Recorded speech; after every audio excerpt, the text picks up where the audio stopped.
সম্মানিত দর্শক শ্রোতা, আসসালামু আলাইকুম। আজকের বিষয় হচ্ছে সেনা প্রধানের নির্দেশেই নাকি ব্যারিস্টার সুমন সাহেবের জামিন জামিন মওকুফ হয়েছে।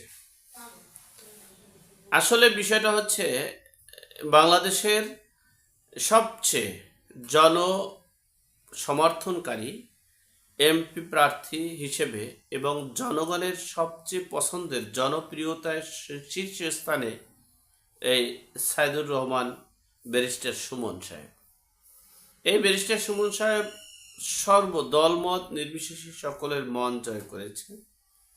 কিন্তু এই জুন জুলাইয়ের আন্দোলনের শেষ প্রান্তে, অর্থাৎ আগস্টের শুরুতে তিনি এককভাবে আওয়ামী লীগের পক্ষ নিয়েছিলেন বিদেয় তিনি বিতর্কে পড়েছেন।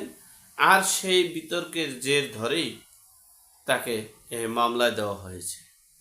কিন্তু যে মামলাটা ব্যারিস্টার সুমন সাহেবের কে আসামি করা হয়েছে, মূল বিষয়টা হচ্ছে যদি সঠিক তদন্ত হয় সেখানে ব্যারিস্টার সুমনকে কোনো অপরাধের সাথে সম্পৃক্ত করতে পারবে না।